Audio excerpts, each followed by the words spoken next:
사람도 같고 단어도 같고 난이도 차이도 없었어요. 아주 작은 방법의 차이 이거 하나 있었을 뿐입니다. 여러분이 지금 반드시 하셔야 될 게 있습니다.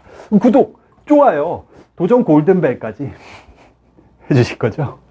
여러분, 영어 단어 100개를 외워야 했습니다. 몇 번을 봐야 했을까요? 이 실험에서 이걸 전부 다 외우는데 무려 68번 반복해야 했어요. 그런데 이번에는 방법만 살짝 바꿔봤습니다. 그랬더니 38번 만에 다 외워버렸어요. 무슨 차이였을까요? 아주 간단했습니다. 한 번에 그 100개를 다 외운 것이 아니라 3일에 걸쳐서 나눠서 본 거예요. 첫째 날 13번 보고, 둘째 날 13번 보고, 셋째 날은 13번까지 보지도 않았는데 12번 만에 외웠습니다. 그래서 총 38번이죠. 68 대 38. 여러분, 이건 진짜 어마어마한 차이입니다. 거의 절반 정도의 시간을 들이고도 같은 결과를 만들어낸 거예요. 누군가는 1년 공부하고 합격하는데 누군가는 그게 2년이 걸린다는 겁니다. 사람도 같고 단어도 같고 난이도 차이도 없었어요. 아주 작은 방법의 차이 이거 하나 있었을 뿐입니다. 여러분, 이렇게 사소한 차이로 공부의 성과가 달라지는 예는 너무나도 많습니다. 지금 그냥 충격으로 끝날 일이 아니에요. 이런 차이들이 모이면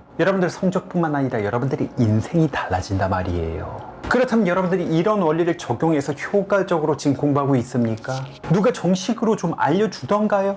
여러분, 이건요, 최신 연구 결과도 아닙니다. 이 실험이 실행된 게 1885년, 무려 고종 22년입니다. 갑심정변 이듬해라고요. 근데 우리는 아직도 얼마나 비효율적으로 공부하고 있습니까? 자, 이번엔 또 하나 보도록 할게요. 이번에는 30분 동안 공부 시간을 정해놓고 단어 20개를 외우게 했습니다. 다만 어떤 차이가 있었냐면 30분 동안 한 자리에서 다 외우게 시켰고, 또 다른 팀은 그걸 쪼개서 3일에 걸쳐서 10분씩 외우게 했습니다. 이 경우에 단어 암기에 들인 시간은 똑같이 30분인 거죠. 그리고 나서 4일 뒤에 시험을 치렀습니다. 결과가 어땠을까요? 이런 식이라는 거예요. 이렇게 여러분 나누어서 학습을 했을 때 성적이 훨씬 더 높다는 겁니다. 평균적으로 20개 중에 11개를 맞출 동안에 15개를 맞춥니다.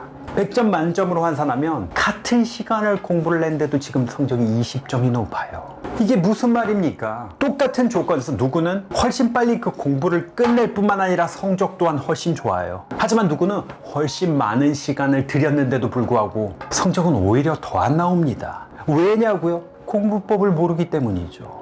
효과적인 방법이 있는데 그걸 적용하지 못했기 때문이라는 거예요. 여러분이 항상 하시는 말씀이 있습니다. 저는 머리가 나쁜 것 같아요. 공부는 결국 유전자인가 봐요. 이해됩니다. 누구는 지금 38번 만에 보는 거를 나는 68번 동안 봐야 한다면, 아, 내가 지금 머리가 나빠서 그런 건가 보다 라고 생각하실 수 있겠죠. 하지만 그건 머리가 나쁜 게 아니라 제대로 된 방법을 적용하지 않았다는 거예요. 지금 말씀드린 건 아주 단편적인 예일 뿐입니다. 방법이 잘못되면 머리가 나빠 보이는 게 당연하다고요. 설령 여러분들 실제로 머리가 좀 나쁘다 하더라도 효과적인 방법을 통해서 충분히 따라잡을 수 있습니다. 그런데 왜 아직도 그놈의 유전자 타령하고 있습니까? 그렇다고 해서 지금 하고 있는 그 공부 말고 다른 길을 여러분 선택할 것도 아니면서 이제 그만 유전자 타령하고요. 단 한 번만이라도 그 제대로 된 방법으로 도전해보자고요. 이게 지금 제 경험을 말씀드리는 게 아니잖아요. 실험을 통해 밝혀진 사실이고 인간이면 누구나 다 이렇다는 거예요. 여러분이 실제로 한번 해보십시오. 어떤 경우가 더 기억에 잘 남는지 차이를 느낄 수 있을 겁니다. 자, 그럼 여러분 이제부터 어떤 식으로 외우면 되겠습니까? 지금 이 한 자리에서 다 외워지지 않는다고 해서 좌절하지 마세요. 여러 횟수로 나누어서 쪼개서 그렇게 보면 됩니다.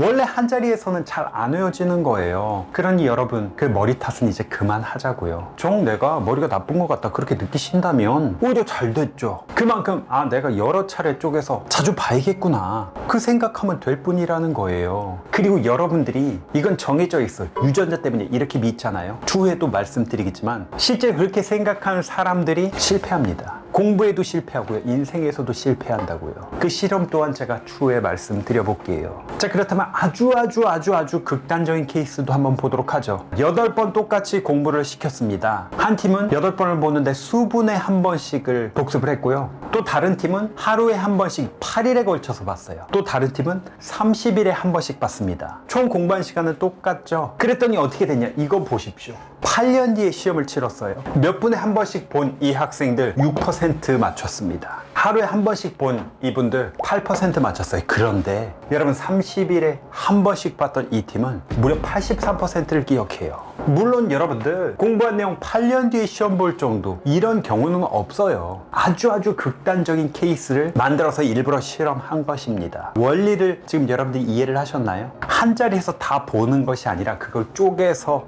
여러 번 볼수록 볼 때마다 간격이 어느 정도 길수록 여러분들 머릿속에 더 오래 남는다는 거예요. 이게 바로 심리학에서 말하는 스페이싱 이펙트, 간격 효과입니다. 이렇게 간격을 두고 외울수록 효과적이라는 거죠. 계속 그거 붙들고 있으면서 성태곤 씨님 저는 머리가 나쁜가 봐요. 이럴 필요 없습니다. 한 번에 물론 다 외우면 좋겠지만 그렇지 않아도 여러분 스트레스 받지 마세요. 좌절할 필요 없습니다. 특히 암기 위주의 공부, 그럴 때는 여러분 같은 시간을 공부를 하는데 한 번에 몰아서 할 수도 있고 나눠서 할 수도 있는 상황이라고 한다면 나눠서 하시는 게 당연히 효과적인 거죠.